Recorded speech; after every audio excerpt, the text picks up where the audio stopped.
little loud, and then you let people's interest get forgotten, you know, but you guys just sat there.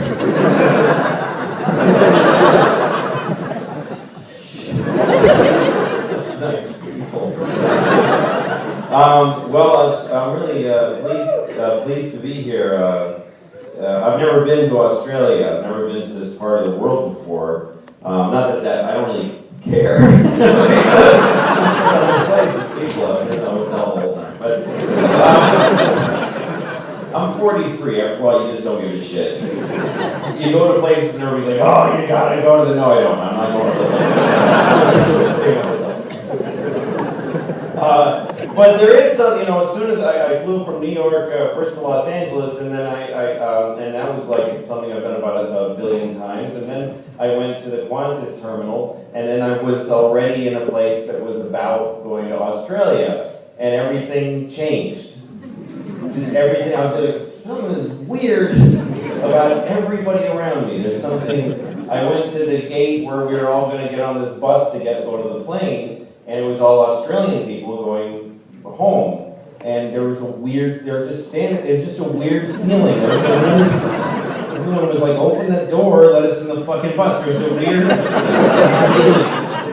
And they all had weird, strange things around their shoulders. Everybody just looked odd and smelled a little strange. And the guy at the counter was Australian, and I went up and I gave him my ticket, and he's like, all right. I'm like, oh, okay. I thought it was him, but I realized he was reacting to everybody there because he said, all right, where the bus is going to come. I can't do the accent. He said, the bus is going to come, and you're all going to get on. Now I need you to just, look, I like you all, but come on. I was like, what kind of people are these? They need to be spoken to that way. I like you, but come on! Everyone's like, I never found out I didn't make any specific observation about any of these people, but I saw two people talking, and as we were getting on the plane, one of them was leading the other one, and he said, see you tomorrow. I thought he said, see him, it sounded like he said, see you sober. And then I dug in my memory, and I think it was like, see you tomorrow. So, but I love the idea that Australians would say that to each other as a goodbye. All right, see you sober. Instead of see you later. See you sober at some point. Maybe we'll be sober. We'll see each other. I do wish people were more creative with the way they say goodbye. See you later is such a boring thing to say. You know, it's something that means a little more about what might happen. Hope you're not dead later in life. Hope you don't die before I do. Because I wish that about most people I talk to. Some people I don't. Some people I don't really feel one way or the other about it. You know, maybe you should be honest and say that. When you're leaving a store you've never been to, and you buy something and you leave, don't care if you die later. I mean, no, I don't hope you die. It just means nothing to me. Your death means nothing to me. I just said that to every person that you trifling exchange with.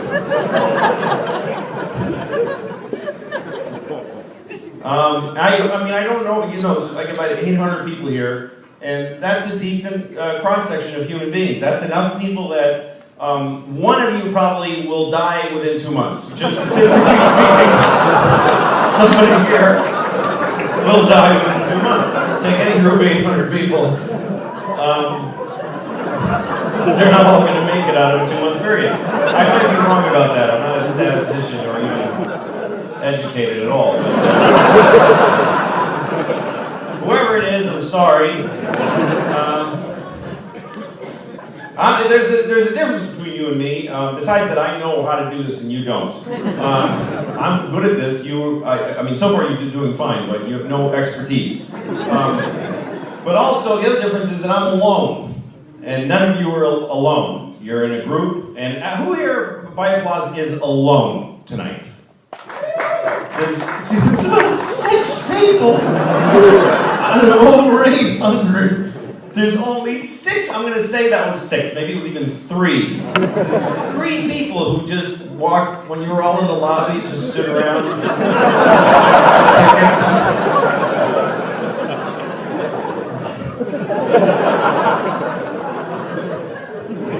Just alone.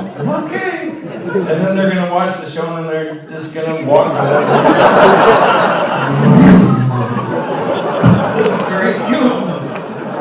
There's actually more than 3. There's at least 4 or 5 who when I asked, they just sat there and they didn't clap. They didn't clap. There's some people listening to me right now who are alone and they didn't clap. Yeah, so what? They didn't clap.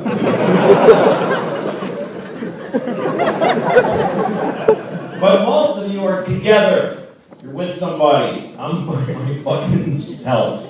So that's the difference between us. I don't have any observation to make about it, but that's just true. I'm alone, you're together. Congratulations. I'm alone a lot of the time. I have about half the time. Basically, I have children. I have 2 girls, 6 and a 9-year-old, and I have an ex-wife. I have one. When you get divorced, you still have the person. I have an ex-wife. It's not like there's a person who was my wife I had and now she's just somebody. I have her. And she has me. But so we share custody, me and that fucking person. I mean, she's fine. She's in Australia, who gives a shit. She's not gonna hear about it. But there's one advantage of being halfway around the world that I can tell somebody! This person is a thing. But anyway. Let's just clear that all off the table. But anyway, I share custody of my kids. I have them about half the week. They're with me about 3, 4 days a week, depending on the week. And so during the time I'm with them, I'm a dad. That's what I do all day is I dad. I make them breakfast. I walk them to school. I read them Clifford the Big Red Dog, which is my least favorite part of being a father. Because I hate Clifford. I don't know if you have those books, but Clifford the Big Red Dog is a shit book. All the Clifford in the snow, fuck Clifford, because there's nothing interesting. The whole thing hinges on, look how big this dog is. Look how big this red dog is. Look at him.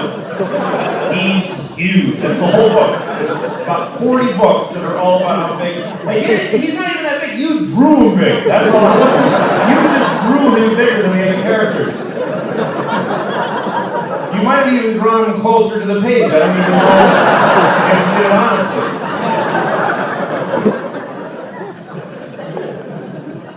I read him the Clifford the Big Red Dog. 9-year-old finally doesn't give a shit about Clifford. 6-year-old still, really? Is he? Yeah, he's that, you know.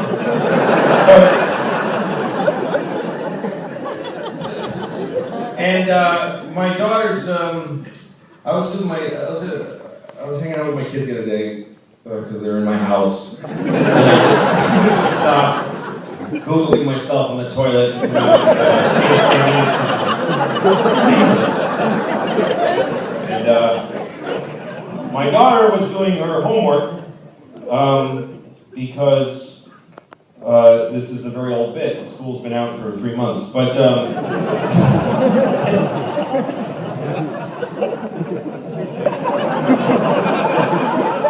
it's summer where I come from right now. I don't really understand where I am. I don't really understand this. I really don't. I can't wrap my head around it. It's spring now, right? Spring has just begun.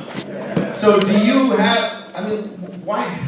But it's September, right?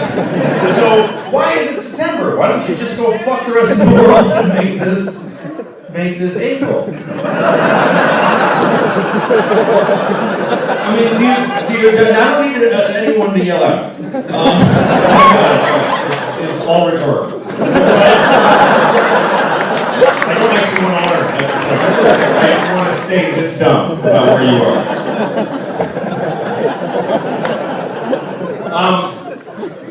Yeah, I don't really, I guess your kids go to school But this, okay, it doesn't really matter.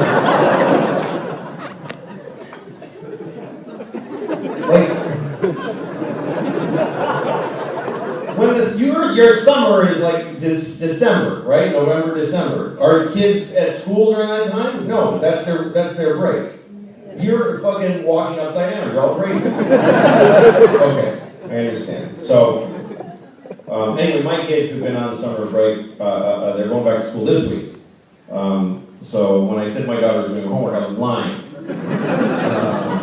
But it doesn't matter to you because your kids are still in school. I'm just getting my bearings. I'm lying, spending a little time on this.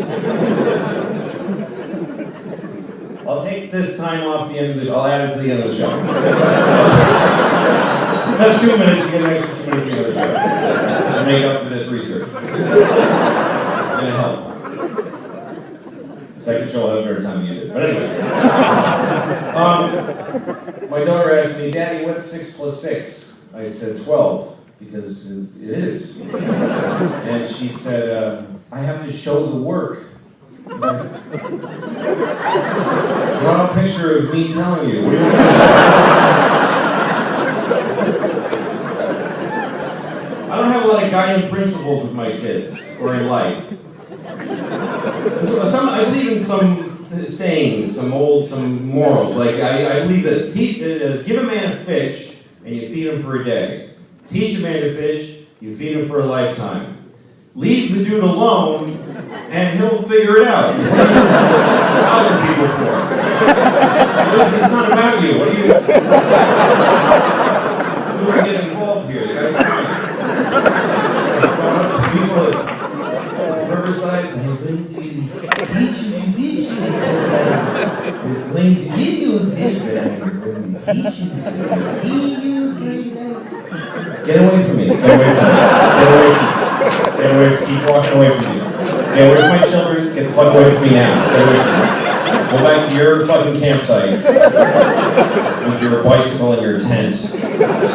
Bearded fucking hippie. Get out of here, you dirty foot piece of shit. Go back to your bicycle and your tent. You ever been camping and there's somebody at the next campsite and he just has a bike and a tent? I hate those guys. I don't know why.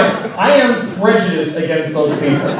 That is the only group that I have a deep prejudice against, is people who tent just with a bicycle and a tent.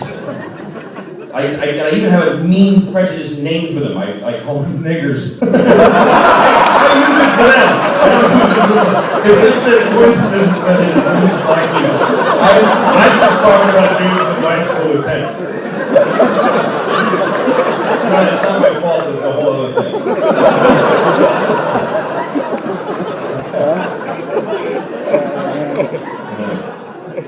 Alright. Anyway, I haven't been saying anything this whole night. Anyway, let's get back to just a bunch of shit.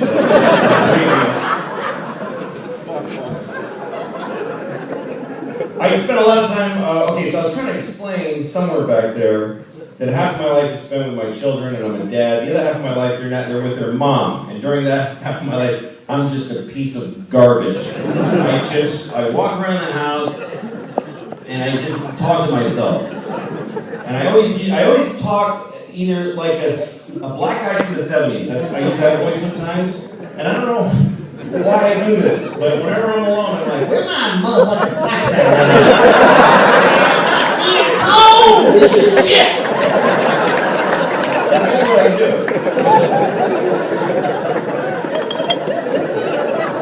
And when I'm cooking, I'm an equally stereotypical, way more offensive gay man when I'm cooking. Way too salty there. God.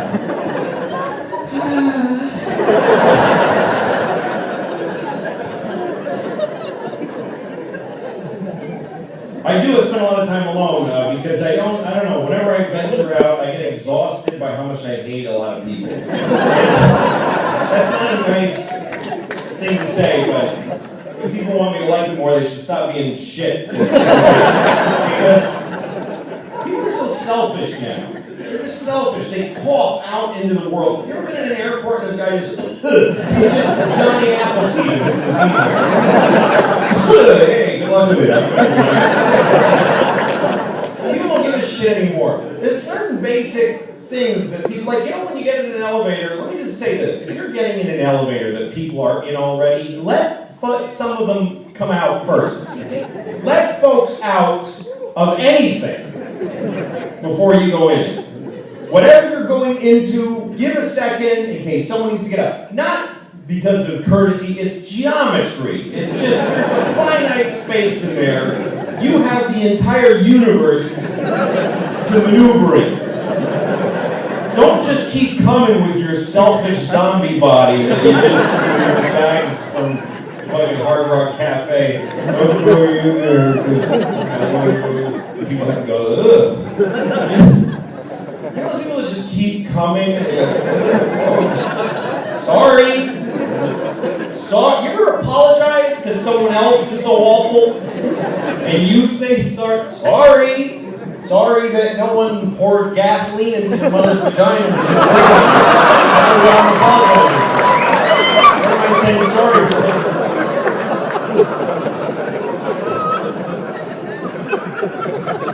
Or people that are going to make a turn across a whole intersection, and they're in the wrong lane. They're in the wrong place. And there's cars, and they just go anyway. They just go, and zip. And you see them, and everybody's honking, and I have to do it, because that's my favorite way to go. I can't go my second favorite way. How could I possibly go up one block and circle back?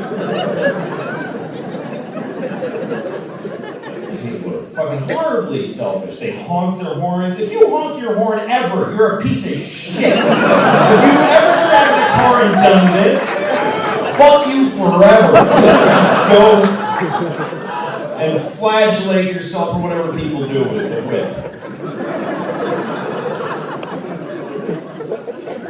There's only one reason to honk that horn: safety. It's to warn a person. Nobody uses it that way. When does that ever happen? Oh, everyone would have died if I hadn't honked that horn just now.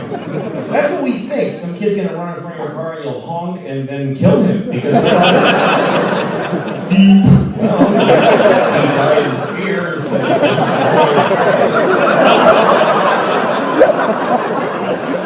People honk their horns not to avert any danger, but to just critique shit that has already taken place. What gives you that right?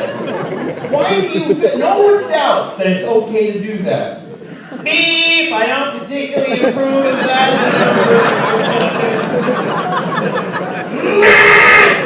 I don't want to handle that either.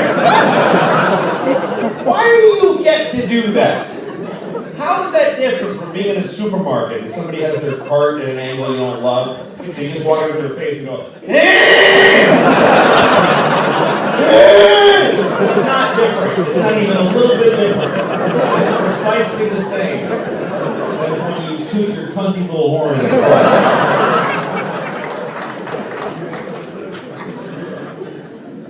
People are selfish, they are. And I'm selfish too. By the way, I honk at everybody. I honk at people on the sidewalk for being ugly. Stay home, it's gross! What a good person. Not by a long shot. Not a good person. I mean, I don't hurt anybody, but I don't help either. If I see a woman in a short skirt, I will not look up her skirt. But if she gets sloppy, I am there. I'm not going to go like this, but I won't do this. Somewhere in between. But, yeah, even I don't need people to be rude to hate them. That's the worst part about me. I'm really, I was in an elevator in my building that I live in, and this guy gets on the elevator, and he's my neighbor. I see him all the time, and I always cringe when I see him. And you know why? Because he's nice. He's a nice guy. He just, every time he goes, hey, oh, hey, he puts his face right out there, right on the front of his head. And he's a balloon floating towards me. And I'm like, ugh, I this for less time? I hate it. Hi. I always have this weird impulse that I want to come on him. I don't know why that's basically, I want to jizz in his face. Not aggressively, not a sexual thing. It's like I wish I could just secrete cum without the sexual workup. Like a squid or a skunk, you know?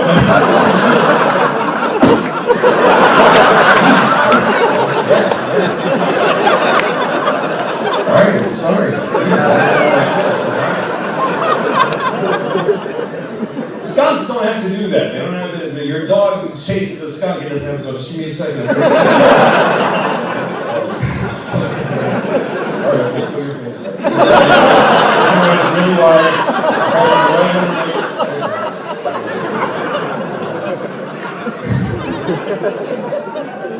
But yeah, I used to a lot of people, you just sort of give yourself the premise that you're a good person. Yeah, I'm nice. That guy's an asshole. I'm fine. Really? What did you do this week that was so great? What did you fucking do? Like I look back over lots of chunks of time in my life. I'm like, I don't know if I did anything good.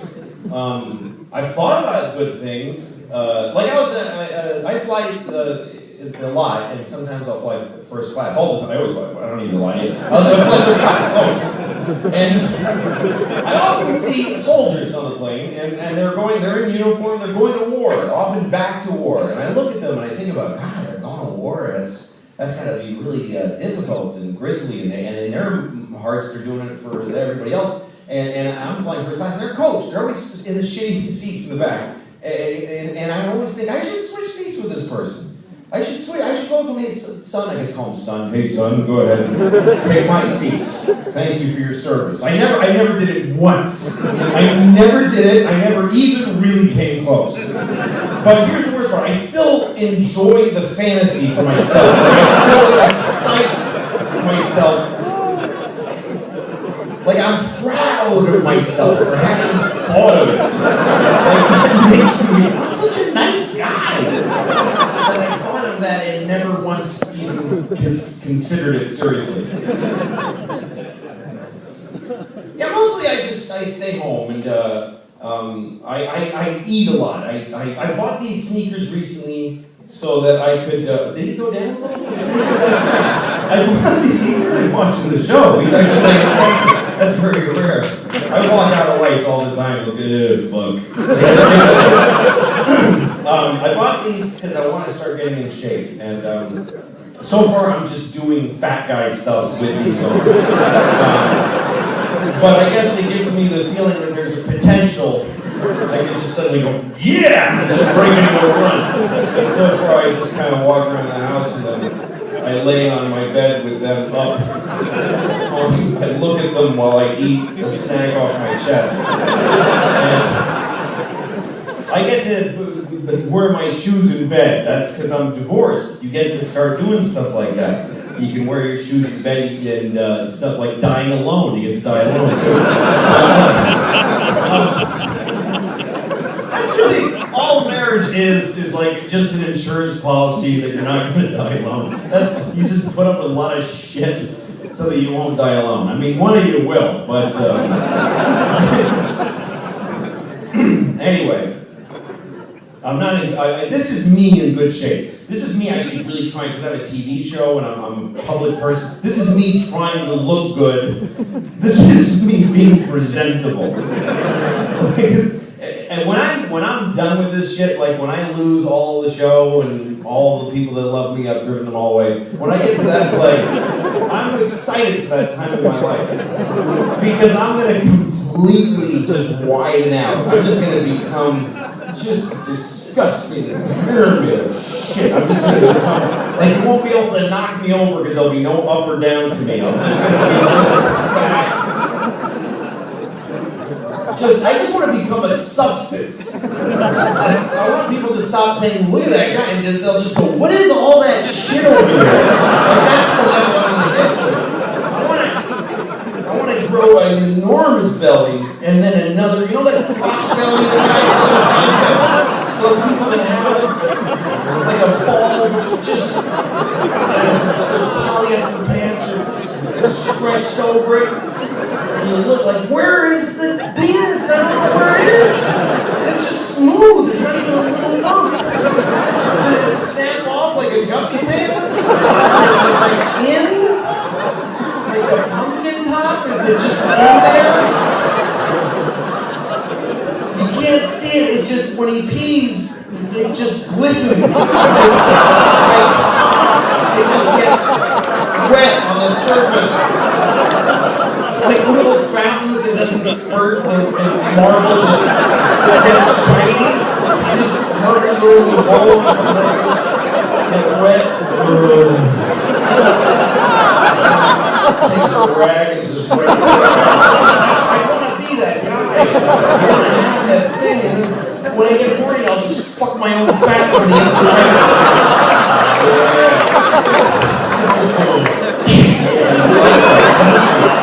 Like that bitch. Sexually abusive to my own fat ball. That's all you're good for, bitch.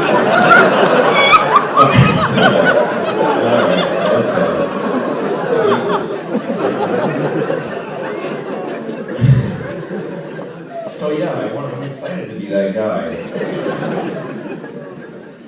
I don't take very good care of myself. I've been smoking. That's crazy. Smoking is the dumbest thing any human being does. It's really the dumbest.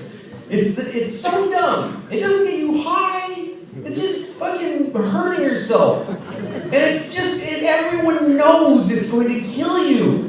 But you just do it. There's a picture of a dead baby on the box. And you're like, well, I'm not a baby. So you tell yourself that this is okay. And you light it on fire and start smoking. Just think about how stupid that is. It's dumber than putting a gun in your mouth and pulling the trigger. I swear to God, that's smart. That's actually a more intelligent thing to do than smoking. Because nobody that does this has any denial about it. There's nobody that puts a gun in their mouth and pulls a trigger that's like, man, people say it's dangerous.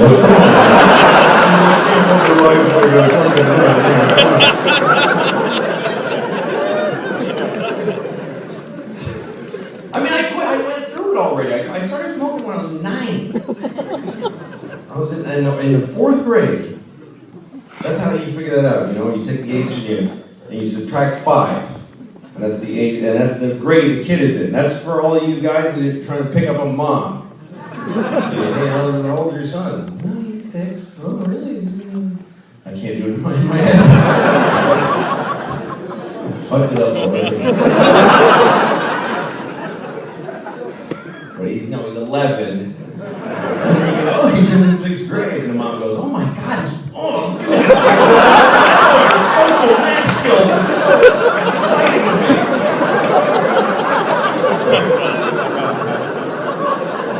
Like everybody's trying to fuck single moms all over. Yeah, they're sexy. Single moms are sexy people because they're fucked up. They're crazy. Anybody who's in there around 40s has something wrong with them, basically. When you get to 42, 43, something bad shit's happened to you. Everybody has something in their life where you've done something so bad. You ever do something so bad that you immediately afterwards, you're like, how much time can I put between me and that? Let me just please live a lot of life. I gotta kill the president to forget that. I mean, I have a lot of regrets, I think, and I go back over my life and I think about it, and I don't know why I'm doing this, like I'm a nervous old lady. I just don't know. But I was trying to remember today, what's my first memory? You ever think about that? Like, where did your memories begin? Because before that first memory, you were just in an ether of babyhood. Babies don't remember anything later. And I'm thinking about this because I have children. I have a 6 and a 9-year-old, and they're having a life now that is going to be a memory later. That's how you have to raise kids, you know? You're not raising the child in front of you. You're raising the grown-up that they're going to be. And if you think about that, it's easier to say no to them. I love saying no to my kids because it's going to benefit them. Can I have it? No, you fucking can't. Because I'm being a good dad. Because they're going to remember the things that are happening to them now. My kids are at an age that I remember being, which is a profound awakening, you know. It's like, and also I'm at an age that I remember my parents being. It's a weird thing. And because when they're babies, nothing. It means nothing. Nothing that happens when they're a baby has any meaning. I mean, you just keep them from not dying. That's your only job as a parent. Keep them generally clean and keep them from falling off shit. Don't let any heavy things hit them in the face. That's really it. Nothing in their experience is going to mean anything. They're like an Etch-a-Sketch. They just get shaken at the end of every day. Nothing. You can go up to your baby every day and say, fuck you, baby! Hey, baby! Every day. And they won't, I mean, they'll grow up with a general sadness inside. These fucking memories, but so I was trying to remember what is my first memory, and I remember, I know what it was. I was in Mexico City because I was, my mother was American and from Michigan, and she married a fucking Mexican. And that's what she did. I mean, I'm not saying Mexicans, I'm saying one fucking Mexican who now calls me and I just press fucking ignore, I can't take it. But, you don't need to know that. But, my mom married this fucking Mexican who took her back to Mexico. Who the fuck does that? Who marries an American white woman and takes her back to fucking smelly Mexico? Just because you're a bank president or whatever he was. But anyway, so we go, he's a very successful white Mexican. But anyway, we lived in Mexico. And my dad, by the way, was not your typical, he's Jewish. My dad's so fucked up. His father, my abuelito, was a Jewish-Hungarian one-legged doctor who migrated to Mexico and found this big Mexican woman and just fucked the shit out of her for years. He fucked her good too, I can tell, because she loved him. She wiped his ass so long when he was in his 90s. Boy, and I just know, because they had like 20 kids. I don't even know how many uncles I have in Mexico. He just kept fucking her and then paused to take a baby out. They're like all 2 days apart, this family. And my father had, he converted to Judaism because after my parents divorced and he went and found a Jewish girlfriend younger than him with big tits. So he became a Jew. And I remember asking him, because Jews have to cut the tip of their dick off. I mean, they have to do this to their children. And I asked him, did you do it to yourself? And he's like, yeah, I mean, he didn't do it himself like with scissors. And I asked him because I remember his penis. I remember his brown Mexican penis.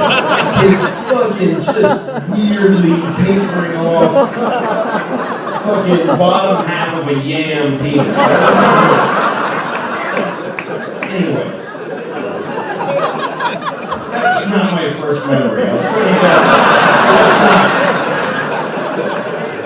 get my first memory was me standing in the driveway of my parents' house, and I'm wearing little brown shorts. I was about 4 years old, and I was shitting. I was shitting in my shorts. I already shat one shit that was coming out of the shorts like a dark pickle, just warm. I remember it was warm. And I was in the middle of the second shit. In the middle, and it was painful. It was a rock, you know, they were feeding me. It was just rock hard, really wide. It seemed impossible to me that this was coming out of my asshole. I remember this feeling that I was dilated about 8 centimeters. And I was just screaming in anal pain.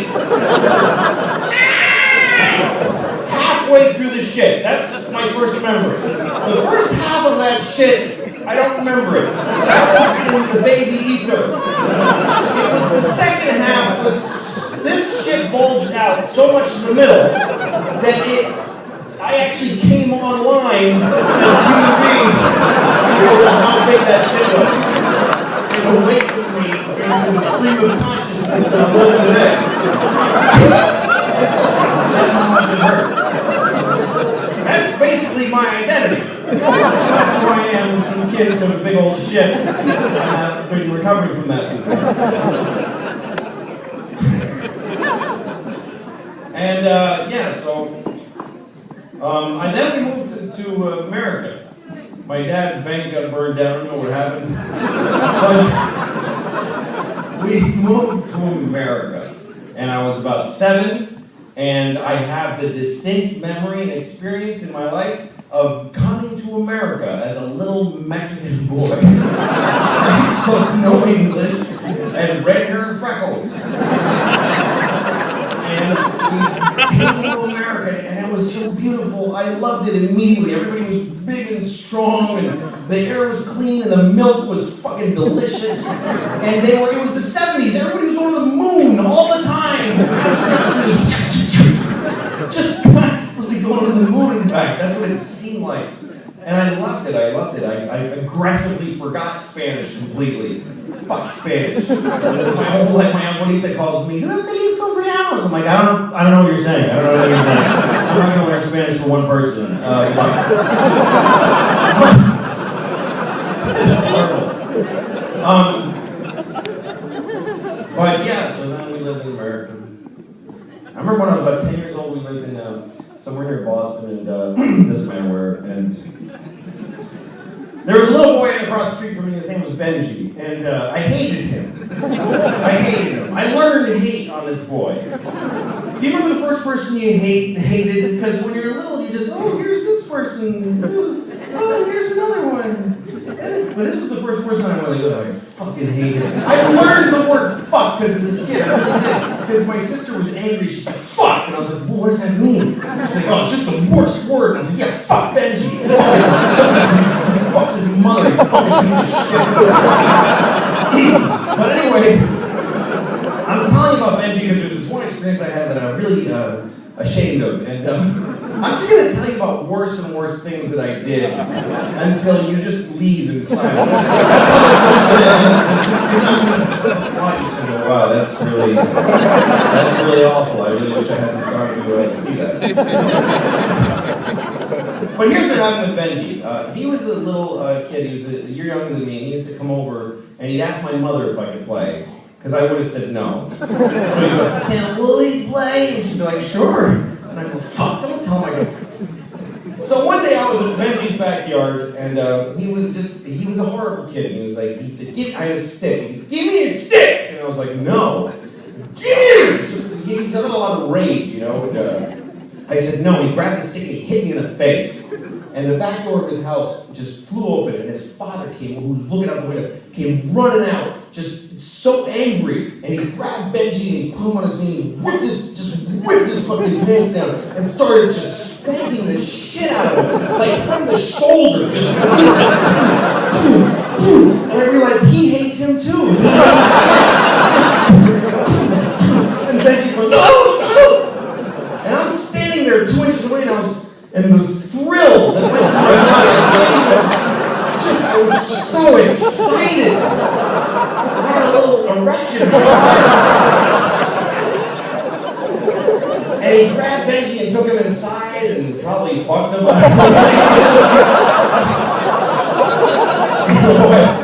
What's the point of tenderizing that ass?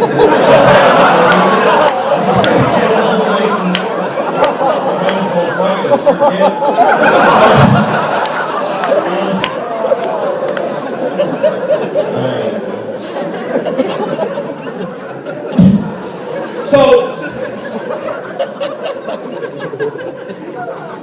the next day I went back to Benji's house.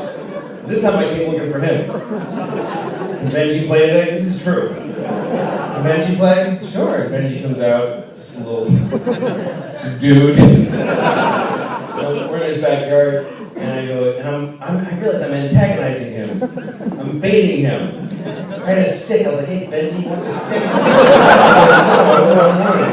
want the stick. I want the stick, okay? Just leave me alone. And I kept poking him. It's all true. He grabbed the stick and he hit me with it. Couldn't help himself. His father came running out, spanked him. Exactly the same thing happened.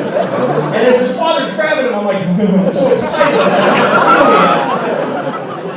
But the second time I was like, there's something cheap about it.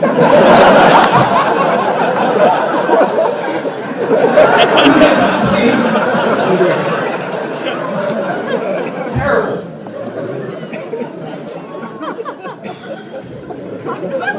And then I went my parents got divorced and we moved to a very shitty little house. My mom raised me most of my life.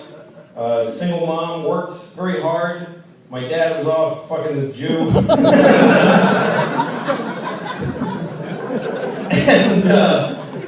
And my mom she raised us very poor. And I mean, it wasn't like an idea she had. Raising the kids in a shack behind my mansion. And she would, I used to go shopping with her because I tried to get her to buy good food and she just wouldn't. And I didn't get it. I was like, Mom! She would buy these saltine crackers. She'd buy saltine crackers that had no salt on them. And they were called saltines, but there was no salt. They even had pockmarks where they used to have salt. They made them with salt, and then some guy in the factory would just take his Discover card and scrape off the bottom. And they were disgusting. You just start choking. You start suffocating when you ate them. Because you need salt to fucking get it down a little bit. And I asked my mother, why do you buy these shit crackers? And she'd say, because I'm saving money. I go, no, they cost the same. And she said, yeah, but you hate them. So they last longer. If I buy the salted ones, they go, you eat them. But these, they last for months because they're shit. Like salted crackers are such a fucking, ooh, Santa Claus must have been here. But I was raised by her. She did a good job, generally, I guess. And then I started becoming a teenager, and that's a horrible thing to go through. As a kid, you just start exploding with chicken. Just all of a sudden sweat and hair, and you're grown up in a child's body all of a sudden. You're just walking down the street and you feel weird.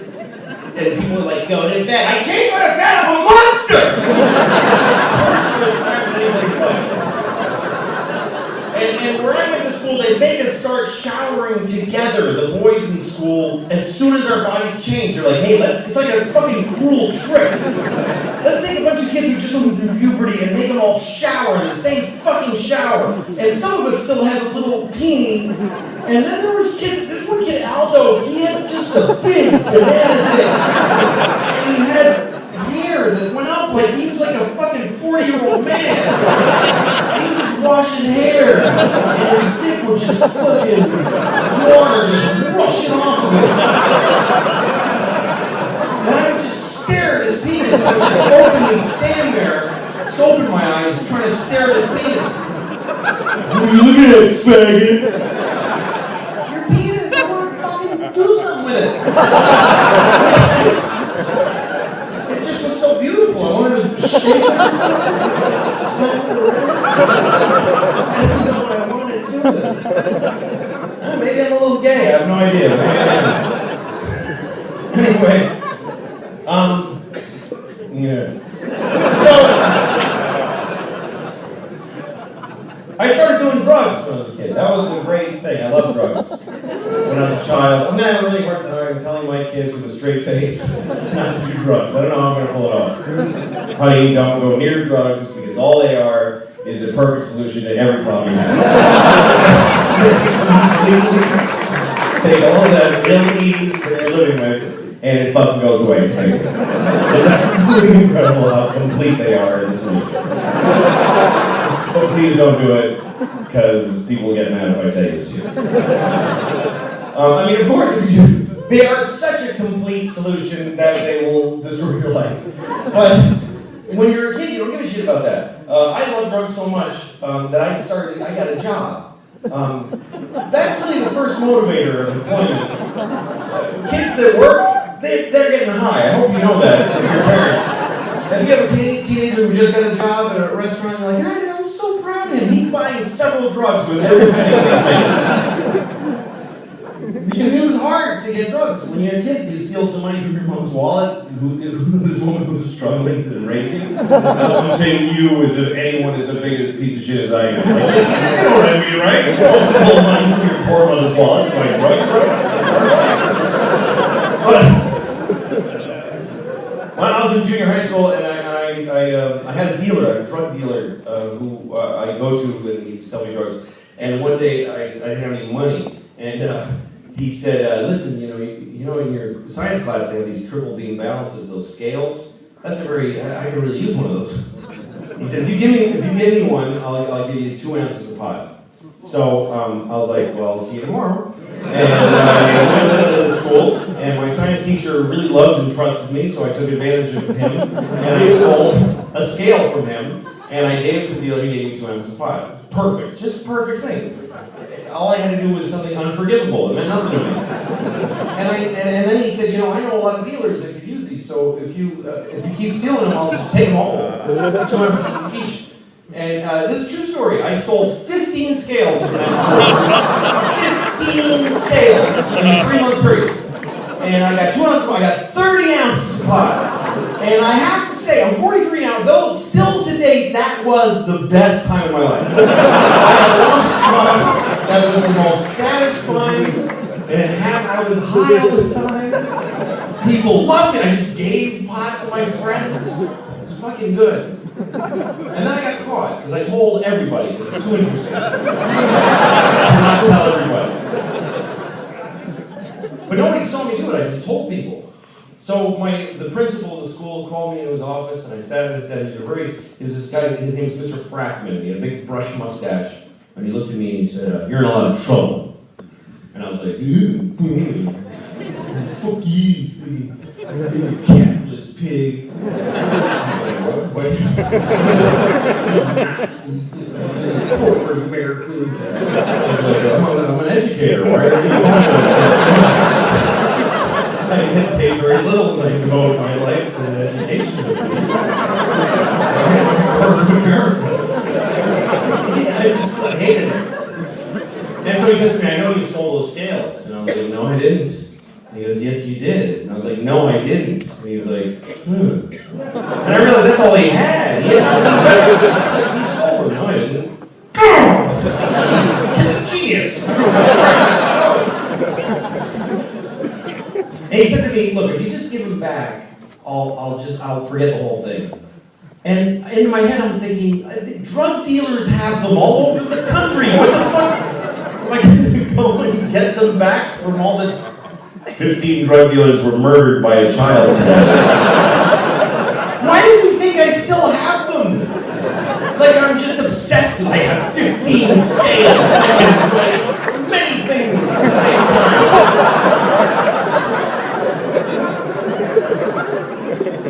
So he said, "You're going to come here every day after school till you admit this." And he had me there, and I came every day. And then one day, all the teachers in the school marched into his office because they're all ex-hippies. And they came in and they said, "You can't prosecute this child."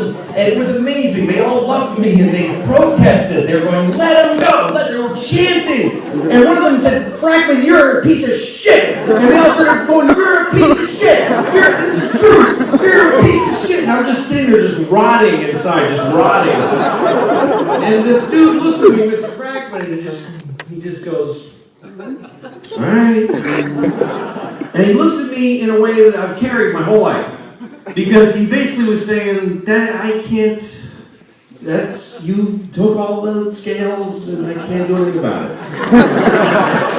You're 12 years old and you ruined my life. I have no credibility with the teachers I have to work with every day. You took a massive chunk out of our school budget. You have very little money. But go have a great life." And I have. Great life! I had a criminally great life. And I Googled him once recently and nothing. I mean, I fucking erased that motherfucker. It's so horrible, and he was a good man.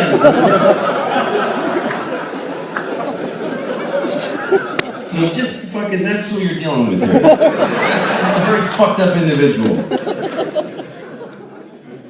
I don't do drugs anymore. I can't do it. I can't, I mean, I'm 43. You can't really hook that shit up the same way. It's embarrassing to look for drugs when you're 43. Sometimes young people come up to me after shows, you want to smoke some pot? And I'm like, well, can I have my portion of it to smoke alone without you? I'm going to stand in the parking lot with some 20-year-olds with shit in their noses and they're, hey, your turn to smoke a joint now. Okay, this is great. I'm just not going to do it. When you're 43, if you want to get high, you have to hurt your back, basically. You have to pull a muscle and go to a doctor. And the doctor says that thing, how bad is the pain from 1 to 10? Fucking 10. What? Who says anything but 10? Who goes, you know what, 3, I'm sorry I wasted your time. No, 10. 10, give me maximum benefit of your education. Pour it on. Give me the Percocet. Just fucking give me the Percocet. I love Percocet. When I have a bottle of Percocet, I am an addict of that bottle of Percocet. If I drop it and you pick it up, I will suck your dick without even asking if I have to. Last time I got high with marijuana, a few years ago, I was in Kansas City. And Kansas City is a horrible place. If you go to America, don't go to Kansas City. It's just a disgusting, awful place. And I had to get high, because otherwise I would have emptied my brains into a bathtub in my hotel. Which, by the way, do it in a bathtub. If you're going to do this, do it in the tub. Because it's not about you anymore. Exactly now, it's not about you anymore. It's about who finds your fucking body. So do it in the tub. Don't fuck up a rug. Anyway, just saying. One of the 3 alone people. When you go home tonight, please use the tub. Think about other people. Anyway. I really believe that when life ends, it's over. That's just what I believe. A lot of people, it's a mystery to them. Where do you go? Where do you go when you fucking go where they put your body? It's the only thing that is not a mystery. It's literally the only thing we can be completely sure of in life is where the dead people are. They are the only human beings that can be 100% accounted for. Because they don't get up and fucking walk away anymore. Anyway. Why did I mention that? Tub, Kansas City. Anyway. I was at a comedy club in Kansas City. I was bored. The waiters got high, so I got high with them. And I'm standing with this group of people, and I'm smoking marijuana. And I'm smoking a lot of it, because when I was younger, you smoked a bunch of pot. And even the guy with the ear hole, like this, I don't understand what people are doing with their faces anymore. He's got an ear hole. He was like, dude, you're smoking a lot of that pot. That's how much I was smoking. And then I had to cover for that by going, oh yeah, well I just smoke, as if it was intentional, and then I smoked more. And then there was a moment where I just fucking went insane, basically. It all happened once, it just was like, and I was like, fuck, this is an ordeal. This is really bad. I was so high, and I'm just standing there now with these people, and they're all just talking, and I'm just standing there, and I'm like, I think I'm kind of scanning awkwardly. I was trying to figure out in my head. I hoped that I was just going like this, but I'm like, no, I think I'm doing this. Really deliberately. And the air feels really weird on my arm, and they're all aware that I'm uncomfortable about the air on my arm. Like, all that shit was going on in my head. I was like, I have to get the fuck away from these people. But I can't, I had a hard time leaving because we're all standing facing each other, and I knew that to leave, I would have to do this. And that seemed crazy to me. So I told myself, you gotta say something. You gotta pronounce that you're leaving. And I rehearsed in my head 50 times, I'm gonna get going now. I'm gonna get going now. I'm gonna get going. I kept coming, okay, I think I got it. And I went, I gotta get going now! And I know I didn't just imagine it, because they all went, oh, shit, okay, all right. And I just, fuck, I'll never see those people again as long as I live. I get in my car that I rented, and I have to drive back to a fucking hotel, to the hotel I was staying at. I have to drive on a freeway, and I'm in a car and I'm driving. And I remember at one point I realized, I think it's been about 25 minutes since I looked out the front window of this car. I've just been dealing with shit directly around me.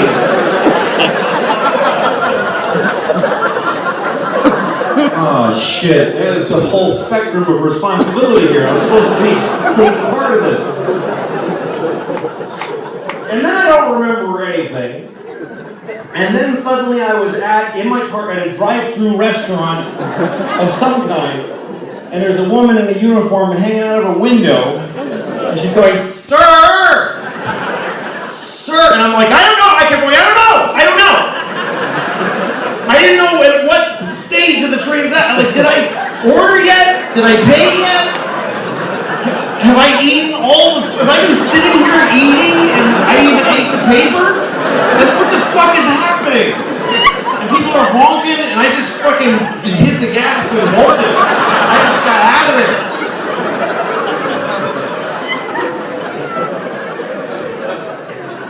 I'm not doing that again. I can't get high. I don't drink either, really, because I just get tired. I just go to sleep. I'm always amazed by when I watch like movies or TV shows where people are being like in a meeting in an office and they're drinking. They're making a clinky drink. Here, Senator, I hope you'll play ball with us. Like, yes, well, we'll see. How is the next scene not all those people just laying on the floor like, oh fuck, why didn't we drink whiskey at 3 in the afternoon? I can't do any more nefarious shit now. I'm fucked up.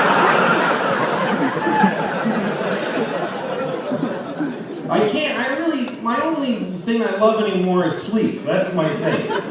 I used to masturbate constantly. Now I just kind of need it down so it goes away.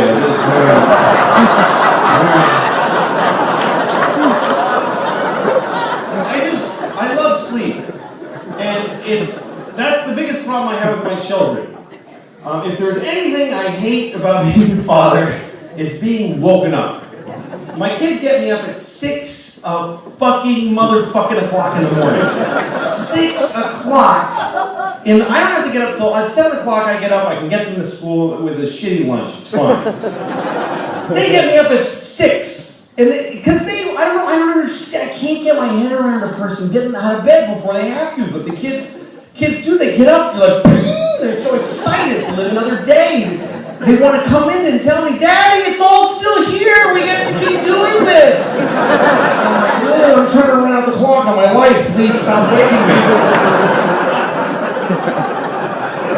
They get me up at 6, and the worst part is I could tell I was just in one of those delicious, you know when you're fucking deep sleeping, that's so quick, you're in a deep, dark African sleep. Like you're in a warm river of chocolate, just fathoms deep.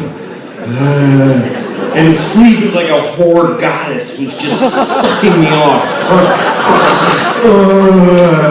She's got a gold helmet and 40 tongues. She's speaking in a dead language.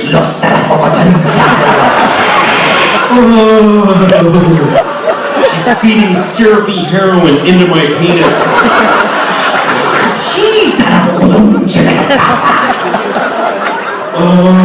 Please let this be my actual life. Please let this be really what I am in life. Please let this be. Alright. Daddy! Oh, shit! Daddy! Fuck!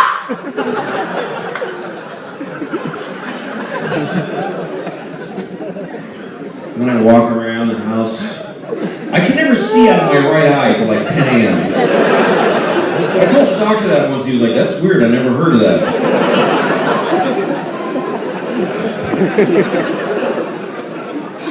I really don't have much of it. Like my peak, it's amazing how much we need sleep. When you think about it, you can't function. You will fall apart and kill people. You could never handle your life if you didn't completely shut down for a third of it. You have to completely, that's how fucked up life is. You sleep, you need it, and then you wake up, and you don't even, it's still about 2 o'clock that I start going like, I should sign up for shit I never did before. Like I started getting... I'm on the road now, so last night I slept for 12 hours. You ever sleep that long? That's too much. If you sleep longer than 8 hours, you start having weird dreams. Because your brain only needs 8 hours to sleep constructively, to dream, and the dreams are your brain working. It's taking your memories and your fears and your new thoughts and putting them back in order. Because your whole day it's working and it's just thoughts are flying around. That's why you start getting rattled towards the end of the day. Because you just think shit's happening to you and you're just walking around. And towards the end of the day, someone in your brain's like, shut it down! Shut it down! And then the dreams of everybody in there just go, fuck, that's crazy. What the fuck is this? Okay, I think that goes in there. It's fair. And they just it takes 8 hours. Then they're done. And if you keep sleeping, your brain looks at you like, all right, you just wanted to see some shit? I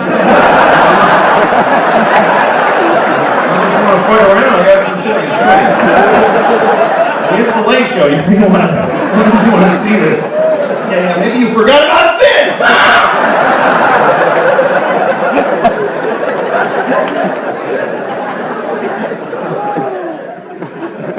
I always have weird, upsetting dreams when I get to that stage. They're never like crazy or exciting. It's just something weird that keeps happening over and over again. Like one night I dreamt it was Gene Hackman who just kept telling me to put a rock in a bag over and over again. It was horrible. There's something horrible about it. Put a rock in that bag.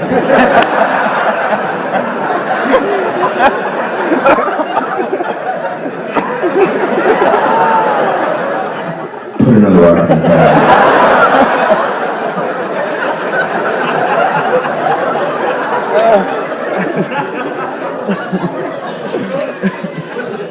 You're a really weird crowd. Nobody ever laughs at that. If I knew you were like that, it would have been a whole other show.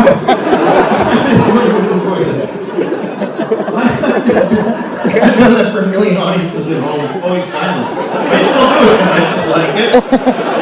But I always program it. Okay, they're going to get quiet here. It'll be fine.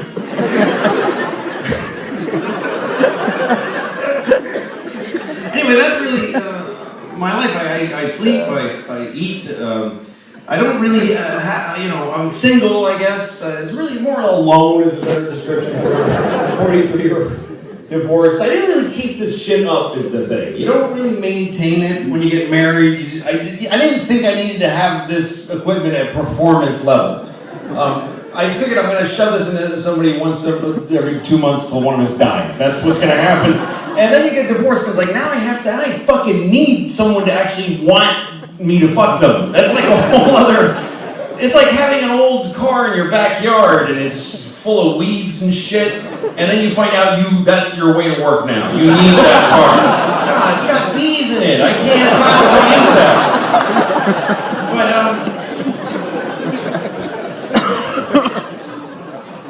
But yeah, I love women. I really do. I mean, that's like a dumb thing to say because not every, that's over half the population.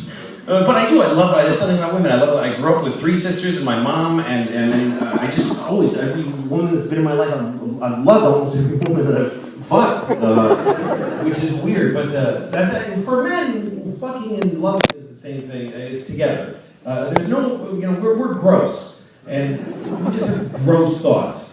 And then we have lovely thoughts too, but they're always followed by disgusting thoughts. And if you're a woman and a man has ever said anything romantic to you, he just left off the second part that would make you feel raped by hearing it.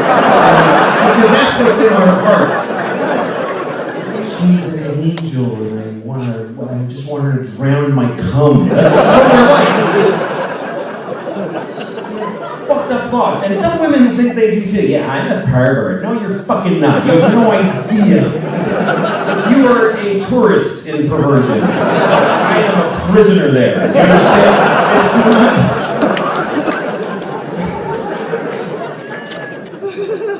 But we need to be kind of gross because we have to fuck you and we have to be the pig in the situation. You get to just be fucked and lay there, or even women that are aggressive, they get to put their hair up and ride. But we just have to kind of climb on and just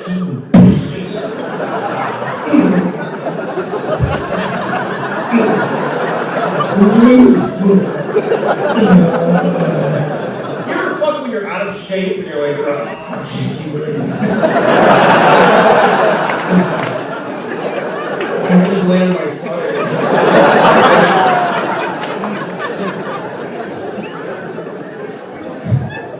But that's our job, and we have to fuck you because otherwise there won't be any more folks. That's where folks come from, fucks.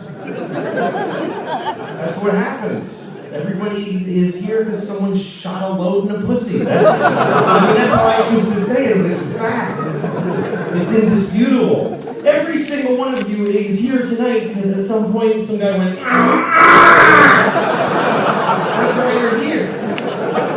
Every person alive. Boutros Ghali and the Pope. They are here because some guy went, shit, fuck, I'm sorry!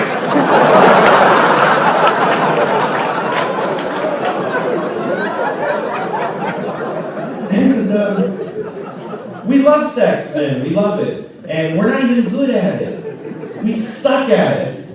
Women are great at it. We suck at it. And men don't realize this. We think we're the ones who love to fuck. Well, we are, because you're doing the fucking for us. Women don't traditionally love fucking, and we think that's because you have problems. What's your problem? Why don't women just want to fuck everybody? There's problems in their heads. But why is it their problem? You're the one providing the sex. We're providing the sex, so if they don't like it, why isn't it? Of course it's us. Of course, because we love it because they're amazing. As soon as a man fucks a woman, that's his whole life. I'm gonna fuck as many women as I can until I'm dead. That's how good it is. For women, it's like a guy fucks her, and she's like, oh, that was okay. It's pretty good. It's pretty good. Sometimes it's pretty good. Sometimes it's awful. For men, it's never awful. Do you understand that? Every time you've ever fucked as a man, it's been great. Please get your head around the fact that women, probably 7 out of 10 guys who will fuck them, it was a total bummer. It was just a fucking bummer. So they're not trying to fuck everybody. The other piece of evidence that tells me women, the guys suck at sex is that women like to cuddle after sex. It's not a thing men like to make fun of women for. She was supposed to cuddle, I just want to watch the game. Just fuck her. And she's like, we think it's because they're needy and emotional. What are you thinking? We think it's because they're just emotional and attached. No, it's because they're horny. Because you did nothing for them. Her pussy is on fire. Because you just climbed on and went, whoa, and roll off. And that's why she's so something! If you fuck a woman well, she will leave you completely alone. Just good. She'll fucking snore like a stuck pig.